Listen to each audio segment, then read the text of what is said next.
အသက်ထဝက်ခန့်ငယ်တဲ့ဝန်တတိမလေးနဲ့မကြခင်လက်ထက်တော်မဲ့ဇီယာတရုတ်ဆောင်ဇီယာကတခေတ်တခါကနာမည်ကြီးတဲ့မင်းသားတယောက်ဖြစ်ခဲ့ပြီးစကြောတဲ့မင်းကလေးတွေအားပေးမှုကိုရရှိခဲ့သူပါအသားဖြူဖြူနဲ့ချစ်စရာကောင်းတဲ့ဇီယာကဝိုင်းစုခိုင်သိန်းနဲ့အတူတချင်းတွေတရုတ်ဆောင်ခဲ့ပြီးအချစ်ဆုံးတငယ်ချင်းဖြစ်ခဲ့ကြပါတယ်အဲ့ဒီနောက်ပိုင်းမှာတော့ဇီယာကအနုပညာအလုပ်တွေနဲ့နှစ်အတော်ကြာဝေးသွားခဲ့ပြီးစကားတွေလည်းမရိုက်ဖြစ်တော့ပါဘူးဇီယာကလူအများရှိကိုပြန်အောင်လာချိန်မှာလည်းနှုတ်ပြနေတာကြောင့်မအိုးစီးစားထားသလားလို့တောင်ထင်ရပါတယ်မင်းကလေးတွေဝိုင်းလဲသဘောကျတာကိုခံရတဲ့ဇီယာကတော့မကြခင်လက်ထက်တော်မှာဖြစ်ပါတယ်သူရဲ့ကောင်းမလေးကိုတော့အားလုံးနဲ့မိတ်ဆက်ပေးလာခဲ့ပြီးဇနီးလောင်းရဲ့အိမ်သက်တက်ပွဲကိုလည်းတက်ရောက်ခဲ့ပါတယ်။ဇီယာရဲ့ဇနီးလောင်းကမွန်ပြည်နယ်ပေါင်မြို့ကရုံးဝတီစော်ဖြစ်ပြီးတော့သူ့ထက်အသက်ထက်ဝက်ခန့်ငယ်တဲ့မိန်းကလေးဖြစ်ပါတယ်။ရုံးဝတီစော်တို့ရဲ့အိမ်သက်တက်ပွဲကိုတော့မွန်ပြည်နယ်ပေါင်မြို့မှာကျင်းပခဲ့ပြီးတော့ဇီယာကအိမ်သက်တက်ပွဲကိုမိခင်နဲ့အတူတက်ရောက်ခဲ့တာပါ။ဟိုတယ်ကြီးတစ်လုံးလိုခမ်းနားလှပတဲ့အင်ကြီးကိုတိစောက်ထားတာဖြစ်ပြီးရုံးဝတီစော်ကကျုံဝချမ်းသာတဲ့မိသားစုကနေမူဖွားလာခဲ့တာဖြစ်ပါတယ်။ကြီးကျယ်ခမ်းနားတဲ့အိမ်သက်တက်ပွဲမှာဇီယာတို့ကိုလည်းဖိတ်ပြီးတော့လက်ထက်မဲ့သတင်းကိုလည်းအားလုံးကိုအသိပေးလိုက်ကြပါရှင်။ဇီယာချက်အသက်ထက်ဝက်လောက်ငယ်ပြီးမြင့်တင်းငင်ရင်းချက်တဲ့သူဖြစ်ပြီးနားလည်မှုလည်းပေးနိုင်တဲ့သူပါမင်းသားကိုချစ်သူတော်ရတာဖြစ်လို့တဝန်ကြိုပေးမဲ့လဲဇီယာကိုယုံကြည်မှုတွေအပြည့်ပေးထားပါတယ်ဇီယာကအရင်မိန်းကလေးတွေကိုတော့ပြည်သက်တွေနဲ့မိတ်ဆက်ပေးလို့မရှိပေမဲ့အခုတော့ရုံးဝတီစောကိုလက်ထက်တော့မှဖြစ်လို့အားလုံးနဲ့မိတ်ဆက်ပေးလိုက်တာပါ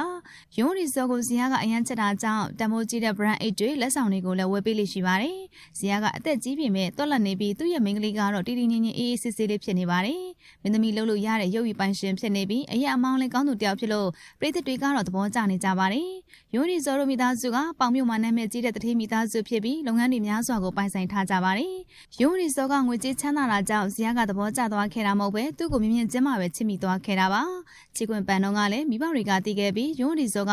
အမေနဲ့တိုင်ပင်ပြီးမှသာဇီယာကိုအပြေပေးလိုက်ပါတယ်။ရုံးရီစောရဲ့မိခင်ကလည်းဇီယာနဲ့သဘောတူပြီးဇီယာလိုအမျှော်မြင်ရှိတဲ့သူကိုညှင်းစရာမရှိဘူးလို့ဆိုပါတယ်။ဇီယာကစီးပွားရေးလုပ်ငန်းတွေကိုလည်းလုပ်ကိုင်နေတယ်လို့အသက်အရွယ်တစ်ခုကိုလည်းရောက်နေပြီဖြစ်လို့ရင့်ကျက်နေပါပြီ။ဇီယာကအရင်ကတော့မကြာခဏအသေးတွေကွဲခင်ရပြီးမမလေးနဲ့တွေ့မှပဲအခြေခံနေရပါတယ်။နေဒီကိုသွားတဲ့အခါချစ်သူယုံကြည်အောင်လို့တညလုံးဗီဒီယိုကောခေါ်ပေးထားလေးရှိပြီးအသက်40နားနီးမှအချစ်စစ်ကိုတွေ့သွားခဲ့ပါတယ်။ရုံးရီစောကတော့ဘိုင်းကောင်းကြောက်ဖိအမင်းကလေးတယောက်ဖြစ်ပြီးတော့အီဇာလည်းတစ်ခါမှမထားဘူးတဲ့သူပါ။ဇီယာနဲ့တွေ့ပြီးအရန်ချစ်မိသွားပြီးတော့အမေလည်းသဘောတူတဲ့အတွက်သူတို့ရဲ့အခြေကတော့အစင်မြေချုံမွေနေပါတယ်။အရင်ကတော့ဇီယာနဲ့ဝိုင်းစုခိုင်သိန်းကအရန်လိုက်ဖက်တာကြောင့်ပြည်သက်တွေကသူတို့နှစ်ယောက်ကိုချစ်သူတွေဖြစ်သွားစေခြင်းခဲ့ကြပါတယ်။ဇီယာနဲ့ဝိုင်းစုခိုင်သိန်းကအချစ်ဆုံးတငယ်ချင်းတွေဖြစ်ကြပြီးကဘာပေါ်မှာအမျိုးသမီးဆိုလို့ဝိုင်းစုခိုင်သိန်းတယောက်ပဲရှိရင်တောင်မချစ်ပါဘူးဆိုပြီးဇီယာကပြောခဲ့တဲ့အထိတငယ်ချင်းတန်ရုံးစင်တွေခိုင်မြဲခဲ့ကြပါတယ်။အခုတော့လူမျိုးကြီးဇီယာလည်းပူဇာရှင်နဲ့တွေ့သွားပြီးဖြစ်ပြီးမကြခင်လက်ထက်တော်မှာပါ။အသက်40ကိုနီးကပ်လာတဲ့ဇီယာကတော့အသက်ကြီးလာတယ်လို့မထင်ရပဲနှုတ်ပြိုနေပြီးသူ့ကိုမြင်တိုင်းမှာပြည်သက်တွေက